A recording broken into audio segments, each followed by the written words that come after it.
aqui para mais uma aula toda especial. E na aula de hoje um tema que muita gente tem evitado a falar, mas acredito que seja uma temática a ser muito debatida, obviamente com muita cautela, mas não se pode descartar, né? Tem muito tempo que o INEP vem sinalizando um tema sobre bullying, tanto que nos últimos anos, né, diante à espera dos professores, né, participantes, alunos, com o tema em relação ao bullying. Nos últimos 2 anos, eu diria que o pessoal não desistiu de esperar.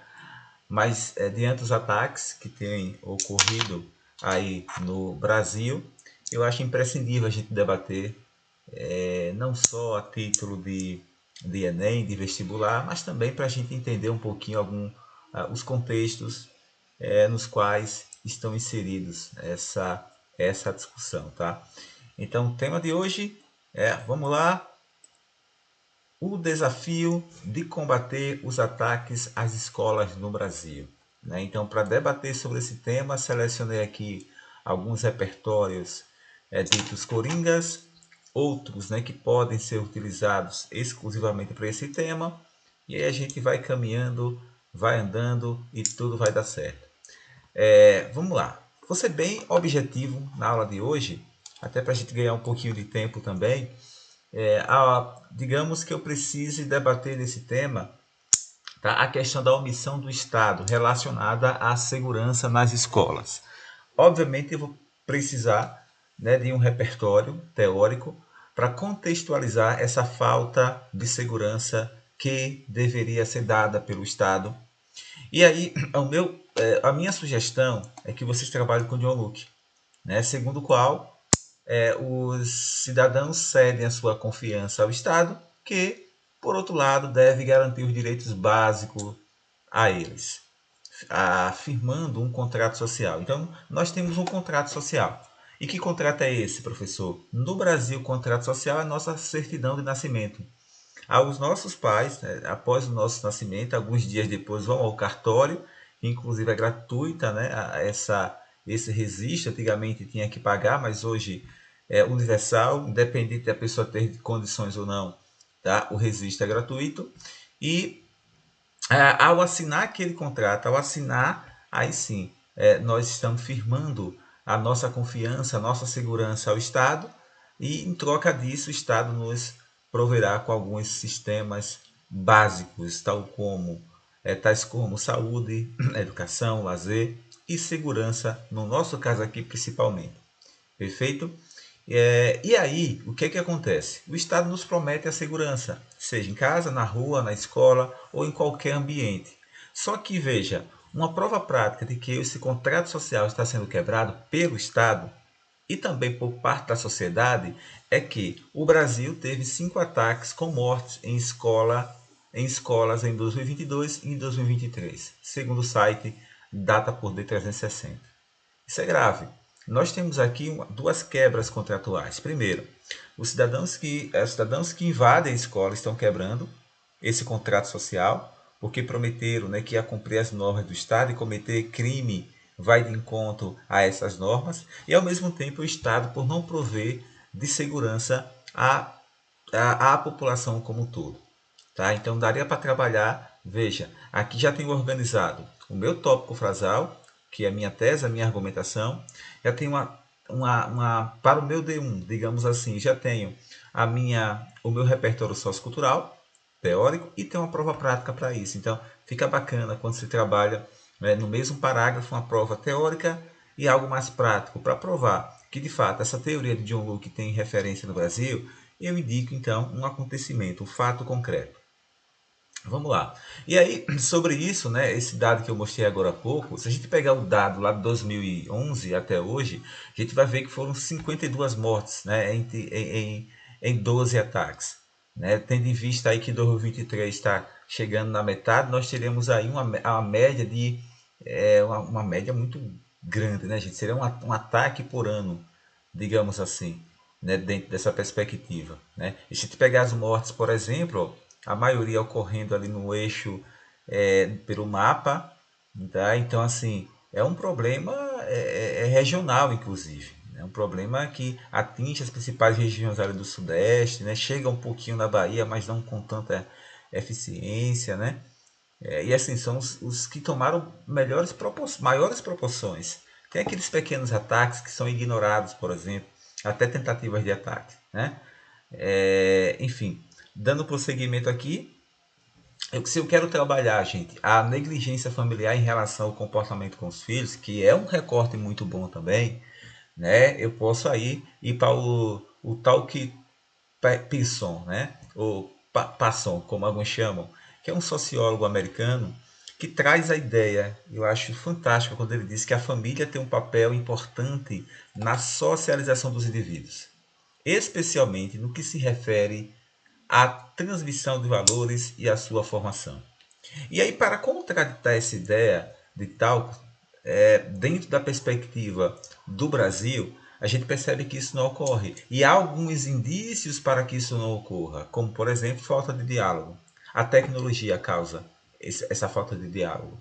Né? Antigamente, os pais, não muito distante, talvez até 10, 15, 20 anos, quando os filhos chegavam, os pais se preocupavam em perguntar como é que estavam, sentavam à mesa para perguntar como é que estava, o que estava acontecendo na escola, o que ocorria na rua, o que foi que aconteceu, cadê as novidades. Hoje não, né? A tecnologia ali, de certo modo, afasta as pessoas e pode ser, inclusive, uma boa autoria. Né? A autoria, quando eu trago uma nova abordagem, que nem os textos motivadores trazem, e eu consigo relacionar com o tema. Conta muito aí para o corretor, beleza? Outro ponto essencial, dá para trabalhar aqui com a questão do bullying também, né? O bullying, o tema não é bullying, ataca as escolas, mas em alguns casos, a gente percebe, a mídia divulga que eram alunos da escola, tá? Que voltam à mesma escola para praticar bullying porque haviam sido violentados, digamos assim, na sua infância. Por isso, assim, que é uma questão histórica. A gente tem aqui alguns casos desde 2011 acontecendo, 52 mortes, 12 ataques. Então já virou algo, né, um histórico, ainda que curto. Tá? E aí, dentro dessa perspectiva, dá para trabalhar com Bauman em instituição zumbi, né? Que assim, o Estado mantém a forma, mas na prática não exerce a função para a qual foi criado. Que entre essas funções está, obviamente, o combate à violência na escola. Né? Então, assim, o combate ao bullying.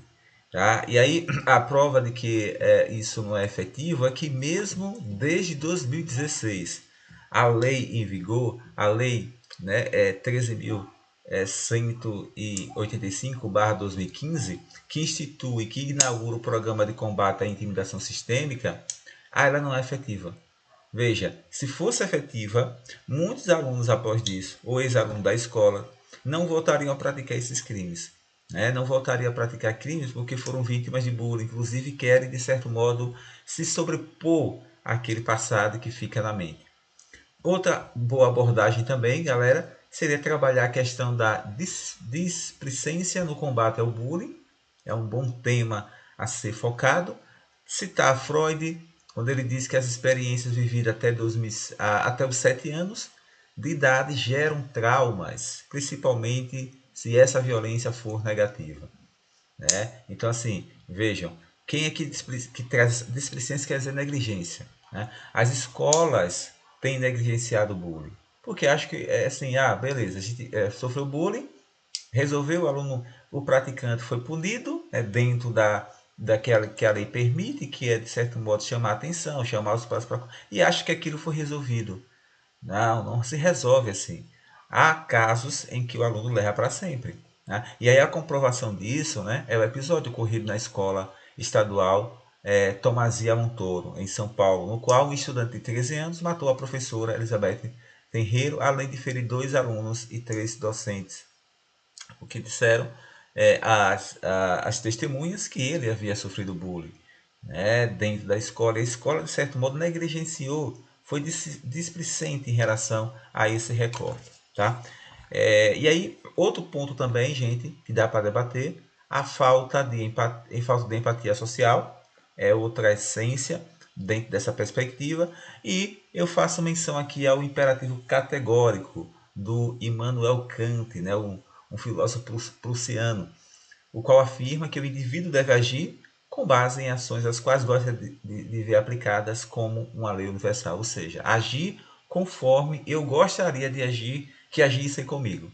E aí na prática não é evidente isso. Aí quando a gente traz dados de 2002 a 2023, né, foram registrados 22 ataques violentos a escolas, né, dos quais 16 cometidos por estudantes e 12 por ex-estudantes. Então, assim, falta empatia, o que confirma também os argumentos anteriores dentro dessa perspectiva, aí que traz, de certo modo, uma preocupação muito grande, né? Muito grande mesmo. E aí vocês veem, por exemplo, que esse dado é da Unicamp, porque a Unicamp foi mais a fundo. O Poder 360, ele fez essa ideia, né, de 2020, de 2022, 2023, beleza? E aqui ele tem de 2011 a 2020 até 2023, né, 12 ataques apenas, porque foram os ataques que repercutiram. E aí, como eu disse no início, há aqueles ataques que são mínimos, sem mortes, né, sem mortes, que o Poder 360 ignorou, mas a Unicamp foi lá e colocou dentro da sua perspectiva. E aí, trabalhar a vulnerabilidade no ensino infantil também. Gente, é no ensino infantil que se cria traumas, é no ensino infantil que residem as mágoas que são criadas e são transmitidas para sempre. E aí o John Locke, mais uma vez, nos salva na sua teoria da tábula rasa, quando ele diz que as crianças são como uma folha de papel em branco. Todas as experiências vividas são levadas para sempre. Ou seja, uma criança que for violentada lá até os 7 anos, confirmando a ideia de Sigmund Freud, ela vai levar esse trauma para sempre. E vai querer, de certo modo, né, se livrar desse trauma e acha que esse trauma deverá é, ser superado através de um ataque, como tem acontecido aí nas escolas brasileiras.